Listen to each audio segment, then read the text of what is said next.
జరుగుతూ ఉంది. తెలంగాణ రాష్ట్ర సాధన తెలంగాణ తొలి ముఖ్యమంత్రి కేసీఆర్ గారి జన్మదినాన్ని పురస్కరించుకొని ప్రతి సంవత్సరం ఫిబ్రవరి 17వ తేదీన ఈ గేమ్ మనం ప్రారంభించుకుంటున్నాం. ఈసారి విశేషం ఏంటంటే జర్నలిస్టులు కూడా ఇందులో భాగస్వామ్యం కావడం చాలా సంతోషం. ఆర్థికంగా జర్నలిస్ట్ అందరూ కూడా దీంట్లో పాల్గొని మరి ఈరోజు మీడియా టైగర్స్ మరి ప్రథమ స్థానంలో నిలిచినందుకు వారందరికీ నా హృదయపూర్వక శుభాకాంక్షలు. అదేవిధంగా ద్వితీయ స్థానంలో night Lions, second place runners గా నైట్ లయన్స్ టీం నిలిచింది. వారికి కూడా నా శుభాకాంక్షలు తెలియజేస్తూ ఈ గేమ్ లో పాల్గొన్న జర్నలిస్టులందరికీ కూడా హృదయపూర్వకంగా అభినందనలు తెలియజేస్తూ మా జర్నలిస్టులకు కూడా రోజు ఎంతో టెన్షన్ లో రాత్రి పగలనకుండా ఎంతో కష్టపడి ప్రజలకు ప్రభుత్వాలకు మధ్య ప్రజాస్వామ్యాన్ని కాపాడడానికి జర్నలిస్టులు అందరూ కూడా కృషి చేస్తూ ఉంటారు. అయితే ముఖ్యంగా కాంగ్రెస్ ప్రభుత్వం అధికారంలోకి వచ్చిన తర్వాత జర్నలిస్టుల విషయంలో చిన్న చూపు చూస్తూ ఉన్నారు. ఎందుకంటే ఇంతవరకు 2.5 సంవత్సరాలు అయింది అక్రిడేషన్ కార్డే రాలేదు. రోజుకొక నియమ నిబంధనలు పెడుతూ ఎలా కోత పెట్టాలి, అక్రిడేషన్ కార్డులు ఎలా తగ్గించాలి అనేటువంటి ప్రయత్నం చేస్తున్నారు తప్ప ఈ రోజు వరకు ఒక్క అక్రిడేషన్ కార్డు కూడా ఇవ్వనటువంటి ప్రభుత్వం ఇవాళ కాంగ్రెస్ ప్రభుత్వం. ఇంకా బాధ కలిగేది ఏంటంటే ఆనాడు నేను ఆరోగ్య శాఖ మంత్రిగా ఉన్నప్పుడు కేసీఆర్ గారి ఆదేశాలతో employees health scheme, journalist health scheme కూడా తెచ్చాం.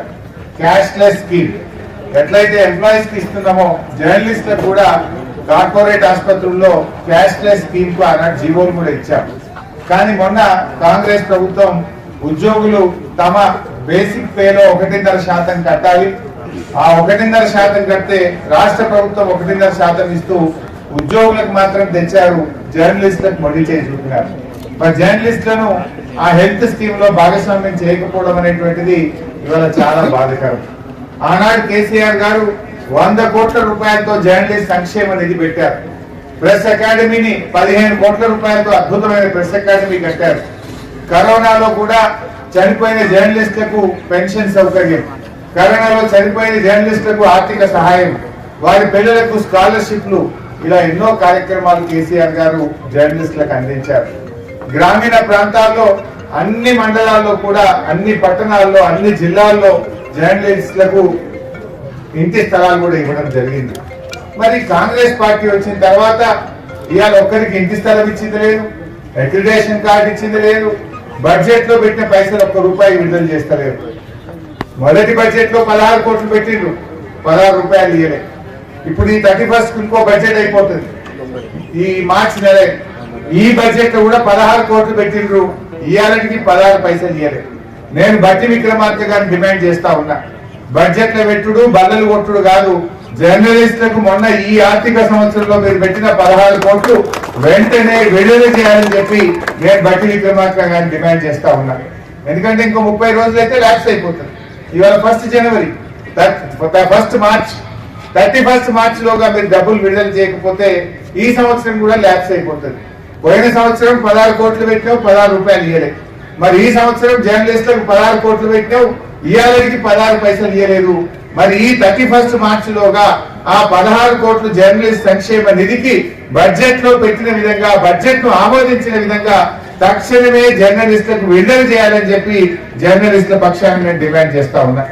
అదేవిధంగా ఆనాడు బీఆర్ఎస్ ప్రభుత్వం ఉద్యోగులతో పాటు జర్నలిస్టులకు కూడా క్యాష్లెస్ హెల్త్ ఇన్సూరెన్స్ స్కీమ్ తెచ్చింది. నువ్వు ఉద్యోగులను కూడా మోసం చేసినావు.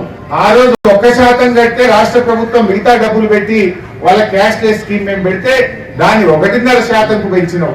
ఉద్యోగులకు పెంచినావు, జర్నలిస్టులకు మొండి చేసి చూపినావు. ఈ రకంగా అటు ఉద్యోగులను ఇటు జర్నలిస్టులను మోసం చేసినారు. ఉద్యోగస్తులతో పాటు జర్నలిస్టులకు కూడా క్యాష్లెస్ హెల్త్ స్కీమ్ ను గత ప్రభుత్వం ఇచ్చిన జీవోను అమలు చేయాలని చెప్పి కూడా రాష్ట్రంలోని జర్నలిస్ట్ సంఘాల పక్షాన, జర్నలిస్టుల పక్షాన ఈ రోజు నేను ప్రభుత్వాన్ని డిమాండ్ చేస్తా ఉన్నా. ఏమన్నా మాట్లాడితే కేసీఆర్ నిందిస్తా ఉంటాం. ఎంతసేపు కేసీఆర్ నిందించుకుంటే బతుకుతాం. కేసీఆర్ గారు అన్ని జిల్లాల్లో ఇళ్ల స్థలాలు ఇచ్చిండ్రు, మరి పెద్ద ఎత్తున దేశంలో ఎక్కడ లేని విధంగా అక్రిడేషన్ కార్డులు ఇచ్చిండ్రు, ప్రెస్ అకాడమీ బిల్డింగ్ కట్టించిండ్రు, జర్నలిస్ట్ సంక్షేమ నిధి 100 కోట్ల రూపాయలతో పెట్టిండు. నువ్వేం చేసినావు? 2.5 సంవత్సరాలు 1 రూపాయలు ఇచ్చినవా? ఒక్క పనైనా జర్నలిస్టులకు చేసినవా? ఆనాడేమో కమ్మని తీయని మాటలు చెప్పినావు. కేసీఆర్ కు జర్నలిస్ట్ అంటే ఇష్టం లేదని, జర్నలిస్టులను కేసీఆర్ పట్టించుకోలేదని రెచ్చగొట్టినావు. ఆనాడు జర్నలిస్టులను రెచ్చగొట్టినావు. కమ్మని తీయని మాటలు చెప్పి జర్నలిస్టులందరినీ యూట్యూబర్లందరినీ వాడుకున్నావు. ఇవాళ నువ్వు గెలిచినాక యూట్యూబర్లను గుండెల మీద దన్నినావు, జర్నలిస్టులకు మొండి చేయి చూపినావు. ఇప్పటికైనా వారికి ఇచ్చిన మాట నిలబెట్టుకోవాలని చెప్పి నేను ఈరోజు జర్నలిస్టుల పక్షాన ముఖ్యమంత్రి గారిని, బట్టి విక్రమార్క గారిని డిమాండ్ చేస్తా ఉన్నా. మరి జర్నలిస్టులకు పెన్షన్ సౌకర్యం ఇస్తా అని చెప్పినావు, 100 కోట్ల సంక్షేమ నిధిని కొనసాగిస్తా అని చెప్పినావు, అక్రిడేషన్ కార్డులు కొనసాగిస్తా అని చెప్పినావు. ఇవాళ ఏమంటున్నావు? యూట్యూబర్లను చూస్తే చెంప చెల్లు అనిపించాలనిపిస్తుందట. ముఖ్యమంత్రి కుర్చీలో కూర్చునే కనుక నేను కొట్టలేను, నాకు ముఖ్యమంత్రి కుర్చీలో లేకపోతే యూట్యూబర్ల చెంప పగలగొట్టుకోండి అని మాట్లాడుతున్న ఒక ముఖ్యమంత్రి. అంటే నీ కథ ఏంది? అంటే ఓడదాకా ఓడమల్లప్ప, ఓడదాటినాక బోడమల్లప్ప. ఇవాళ జర్నలిస్టుల పట్ల ఒక వివక్షను ఈ ప్రభుత్వం చూపిస్తా ఉంది. మరి నాడు దేశంలో ఎక్కడ లేని విధంగా 100 కోట్ల సంక్షేమ నిధిని ఏర్పాటు చేసిన ముఖ్యమంత్రి కేసీఆర్ గారు. అందుకే ఆయన బర్త్డే సందర్భంగా ఈ రోజు జర్నలిస్టులకు కూడా స్పోర్ట్స్ ను సిద్దిపేటలో నిర్వహించి గెలిచినటువంటి వారికి రన్నర్స్ కు అవార్డ్స్ కూడా ఇవ్వడం జరిగింది. మరి రాబోయే రోజుల్లో తప్పకుండా జర్నలిస్టుల పక్షాన వచ్చే అసెంబ్లీ సమావేశాల్లో మీ గొంతుకై బీఆర్ఎస్ పార్టీ పనిచేస్తుందని, మీ గొంతుకై ప్రభుత్వం మీద ఒత్తిడి తెచ్చి మీ డిమాండ్ నెరవేర్చడం కోసం బీఆర్ఎస్ పార్టీ మీకు అండదండగా ఉంటుందని చెప్పి తెలియజేస్తూ అందరికీ నమస్కారం. జై తెలంగాణ.